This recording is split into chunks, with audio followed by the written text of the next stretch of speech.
Hello, everyone. I am Blake Elmore, and this is my presentation on karma causality and supporting a cause.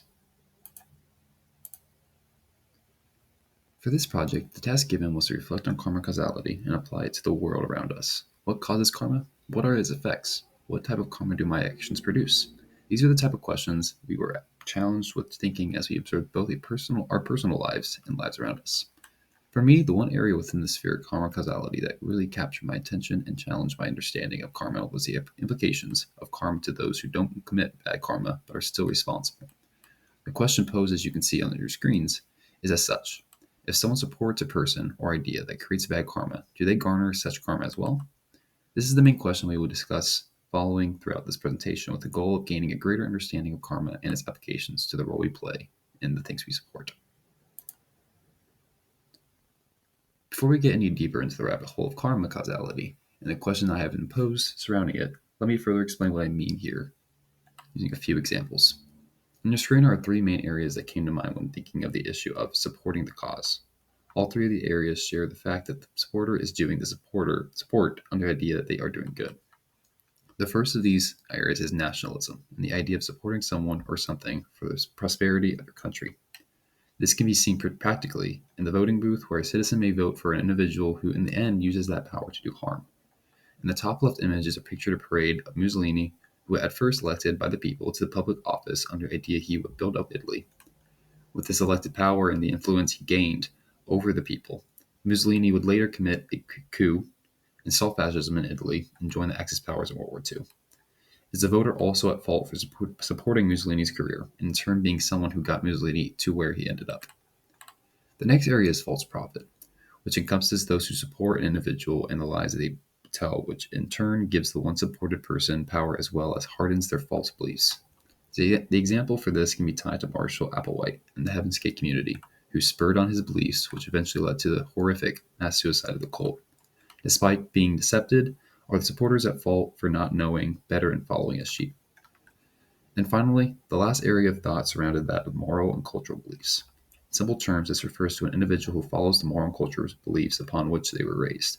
An example of this can be related to or around us today with many large-scale religions in the United States, which, despite some of its doctrines, a culture of bigotry and harm has been encouraged within their congregations.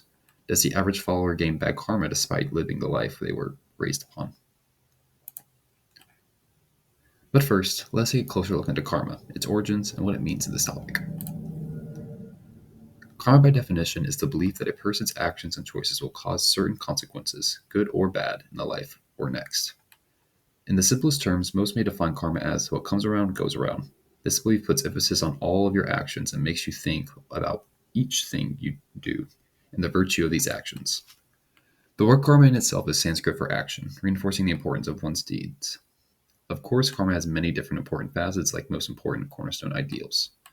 Karma is not only important for physical actions, but also applies to mental and verbal choices. This means karma doesn't only apply to what you do, but what you think as well. For example, having a wrong view of nature and the way things are around you can be harmful and seen as a harmful action as a cause for bad karma. One speech can also be one speech can also be cause for bad karma in such cases as harsh speech and lying. All of these actions and more fall under the umbrella of karma causality. One of the most important factors of karma and actions in their own right is that of intention. Most can get behind the fact that though actions are important, a person's intention for those actions can change one's perspective on why the action was done. Similar logic is used in respect to karma causality. For example, if someone accidentally helps someone in the path to help themselves, though they are assisting someone, this does not necessarily produce good karma because the intention for good was absent.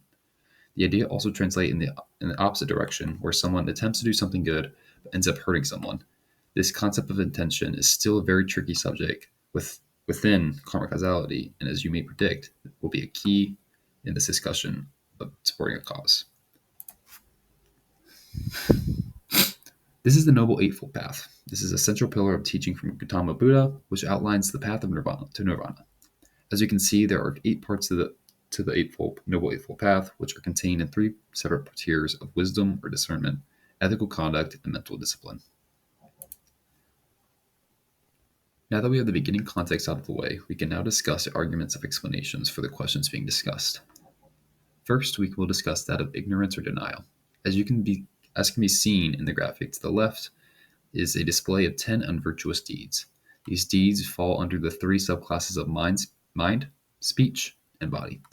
For this argument, we will be looking at the mind class and in specifics at the deed wrong view. Wrong view stands for a couple of things, mainly the denial of existence of karma or cause and effect of actions. But we will be discussing the absence of searching for the right view. One of the easiest arguments to make in the case of supporting a person supporting the wrong case or cause is naivety. But the authors over at the organization of Namchak make that argument that ignorance is itself an unvirtuous deed and causes bad karma. This can be defended by following the life of Buddha. Despite reaching nirvana and being awakened, Gautama Buddha never stopped his pursuit of knowledge, which in turn makes us question why we should. Choosing to be ignorant to the people we choose to follow is harmful and is a major argument against those who follow blindly. The next argument to make, and one of the most contested, revolves around a person's intention. When it comes to supporting something or someone, it's very rare that someone doesn't have a good intention behind it.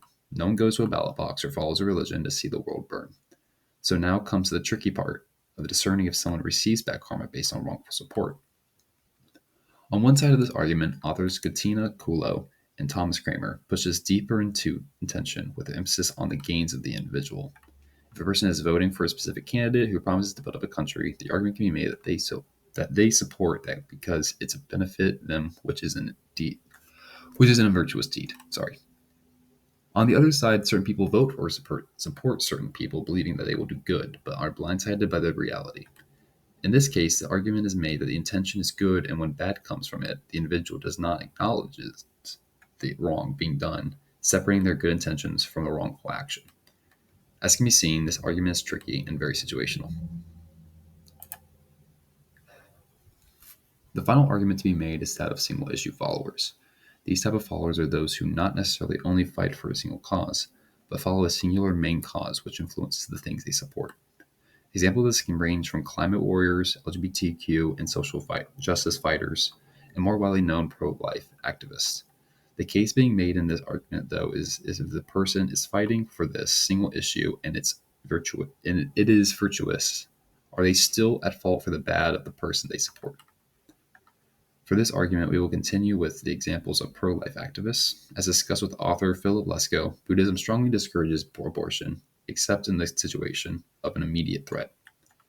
This being said, those in the pro-life movement have a virtuous stance. As was with this recent election, a majority of pro-life supporters life to conservative representatives due to a section of their agenda being pro-life. Still, certain sections of the Republican Party can be tagged as unvirtuous, such as harmful speech, and those, in such cases, greed, though these cases can be applied to all political parties. Seeing that the single-issue voter is voting not only with a good intention, but that the good action they voted for came to pass, this is argued that the voter is virtuous and unguilty, seeing that they only support the virtuous issue, and not the candidate or party itself. Now that we have gone over 3 arguments for the question of if someone supports a person or idea that creates bad karma, do they garner such karma as well? So now let's regroup and reevaluate this question. The first section that we came upon was that of ignorance by choice. From this section, we came up to understanding that by choosing to stay clueless to the thing you are, planning to support, you are performing an unvirtuous mental deed, this deed being that of wrong view, in specifics, denial. The next argument covered was that of intention, one of the most important arguments in this question of indirect guiltiness. In this section, we reviewed both the importance of intention as well as if good intention is good enough to vindicate this person entirely. Finally, the issue of single-issue followers is discussed upon the merits that these followers both have good intentions and may disagree with other aspects of the person or thing that they are supporting. All 3 of these arguments make a kind of a spectrum thoughts upon that of questions ranging from accusatory at the top to more forgiving with the bottom argument. Overall, we can see that this question has various different viewpoints and perspectives that may apply to a viewer differently than the next. In conclusion, this topic and the question is very complex and situational, which is why I believe is both so interesting and important to discuss. From this one question, we have developed three main arguments, as well as numerous questions regarding this question, as well as karma, causality as a whole. Despite this, a few things we know for certain are as follows. Staying ignorant and not searching for knowledge is an virtuous and destructive path that hurts both you and those around you. Intention is the key in defining the why in your actions, but should not dispel you from making amends when you good actions cause bad outcomes. And finally, standing for a virtuous cause is, of course, a virtuous deed, but does not need to lead to the abandonment of other virtuous ideals. Thank you so much for joining me in this journey of further exploration into karma causality within the scope of being a supporter, not a doer. I hope this presentation has broadened your perspective within this specific topic as well as karma in general, and that you may have been challenged to develop more questions on this topic. Here are the sources I use within this presentation.